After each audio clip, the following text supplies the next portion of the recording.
Satu-satunya orang yang mungkin bisa mengusut kasus ini adalah Kang Deddy Mulyadi. Sampai saat ini kan belum ada kejelasan nih soal kasusnya. Nah, makanya mudah-mudahan aja lewat beliau kasus ini bisa segera diusut. Soalnya kalau sampai kasus ini nggak ada kejelasan, berarti dapat kita simpulkan negara kita kalah sama 3 orang ini. Mereka itu pihak swasta loh, sedangkan kita punya Komnas HAM, punya penegak hukum. Dan lu kebayang nggak kalau sampai kasus ini tenggelam?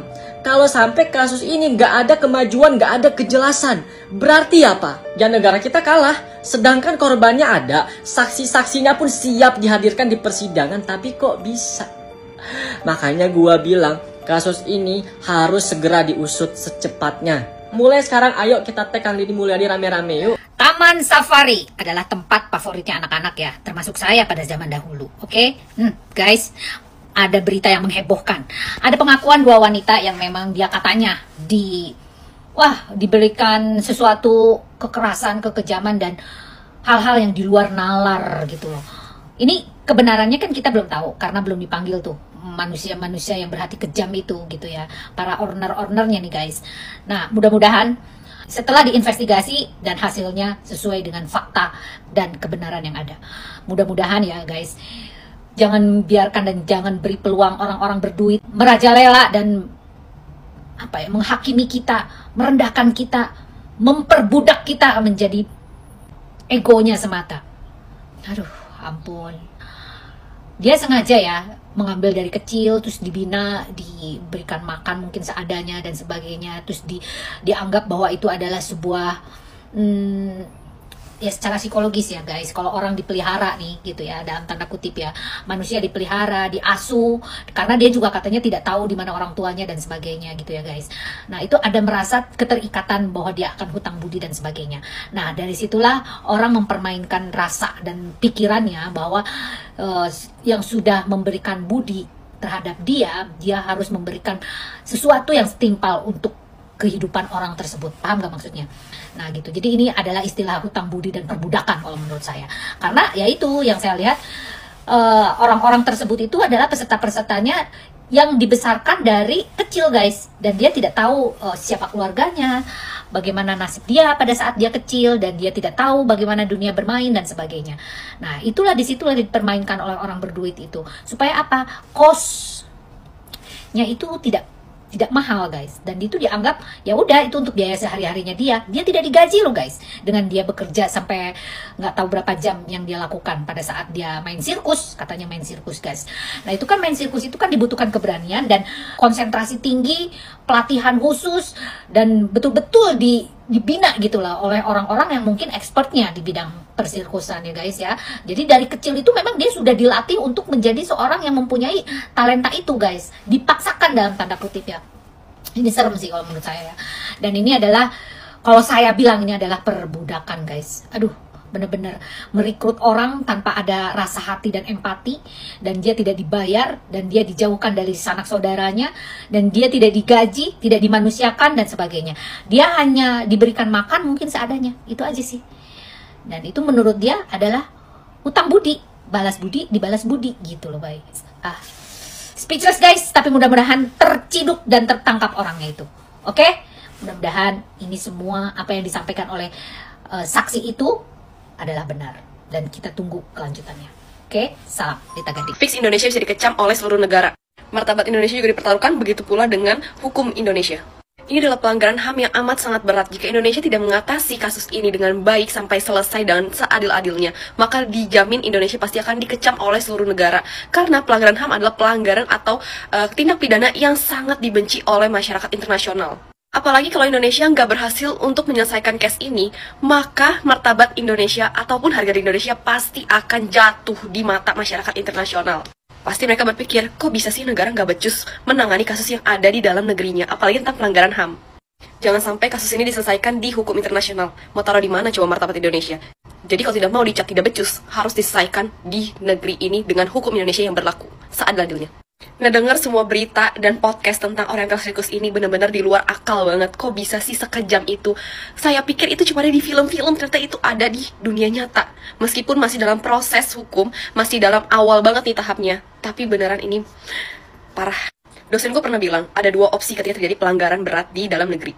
Pertama, mungkin pemerintah akan mengubur kasus itu agar dunia atau masyarakat internasional itu nggak tahu tentang kasus ini. Jadi menjaga citra dan nama baik Indonesia.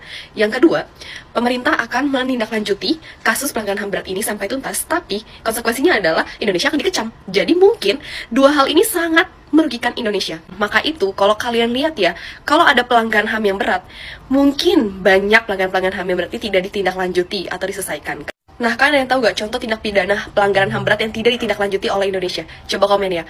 Semoga Indonesia menyelesaikan kasus ini dengan seadil-adilnya. Karena beneran ini parah banget, sampai merenggut hidup orang, merenggut masa-masa mereka waktu-waktu mereka tidak bisa diulang kembali. Sampai kena loh ke mental mereka gitu loh. Ini mau diganti pakai berapa triliun pun nggak akan pernah terobati. Dari case ini kerugian imaterial sangat-sangat besar. Terbongkar setelah puluhan tahun, semua tertutup dengan kelucuan dan keseruan sirkus Oci Taman Safari Indonesia. Ternyata di baliknya ada perbudakan yang dilakukan pemilik Oci Sirkus Taman Safari Indonesia, Jansen, Frans, dan Hadi Manunsang. Pemain sirkus yang telah memberanikan diri untuk kabur, yang membongkar kebiadaban mereka dan melaporkannya kepada Kementerian HAM.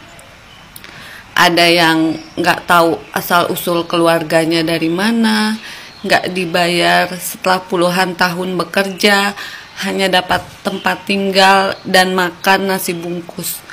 Belum lagi, jika mereka melakukan kesalahan, mereka akan dirantai, disetrum, bahkan ada yang dijejalin kotoran gajah, dipukul dengan balok, ditampar menjadi hal yang biasa buat mereka.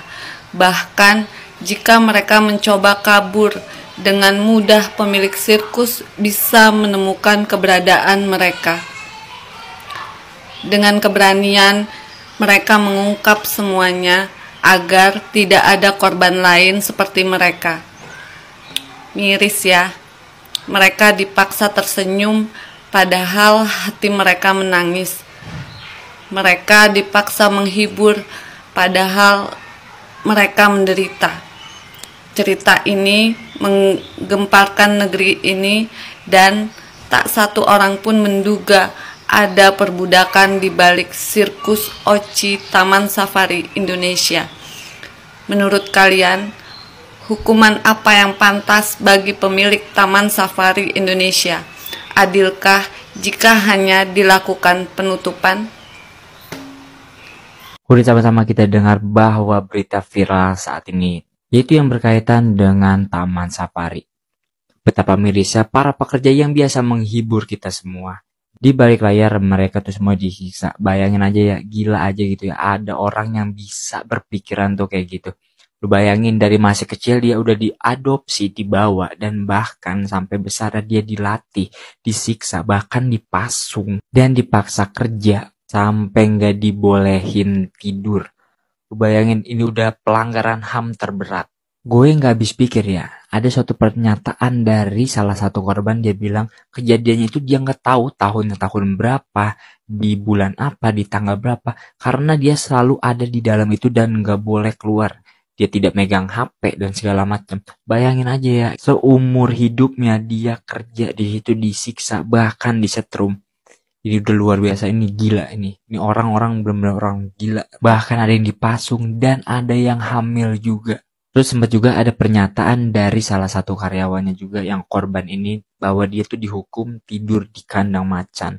Jadi udah gila banget. Taman Safari yang gak asing dan biasa kita dengar itu, bahkan kita pernah ada di dalamnya, ternyata menyimpan sebuah misteri. Lu bisa lihat kan semuanya, para korban itu udah tua-tua banget. Dari masih kecil dia udah diadopsi dan dilatih untuk main sirkus.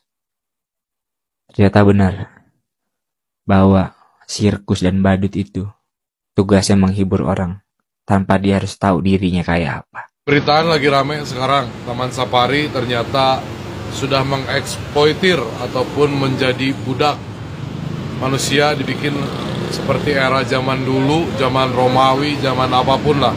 Seperti binatang, tidak dimanusiakan, tidak diberi pendidikan, dikerangkeng, disetrum, disiksa, dan apapun. Ini udah bukan opini lagi, korban-korbannya pun bercerita, menurut saya bukan sakit hati dan itu real.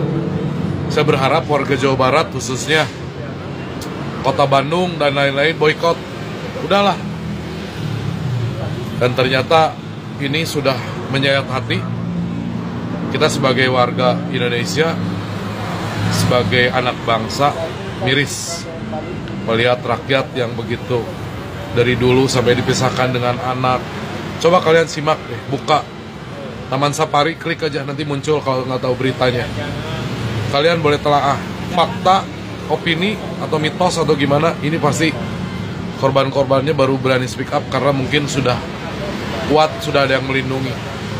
Dan kita sebagai pendengarnya ataupun netizen cukup membantu mereka untuk stop, jangan ke Taman Safari, guys, close. Saya akan, untuk keluarga pribadi saya untuk tidak pernah, dan saya akan bilang jangan ke Taman Safari. Sama juga kamu sudah menyakiti mereka-mereka yang sudah tersakiti, dirantai, disetrum, disiksa. Please, please, punten, Erik Berebet, khususnya buat semua warga ataupun siapa, cobalah empati sedikit, merasakan kalau kita jadi keluarganya. Close, kalau perlu dipenjarakan orang-orang seperti itu, ya. Stop ke Taman Safari, dan jangan lagi ada orang-orang seperti itu. Hukum seberat-beratnya. Dan satu, semoga anak cucunya merasakan apa yang dirasakan ini lebih pedih. Bismillah, amin. Doakan baik, karasa siang.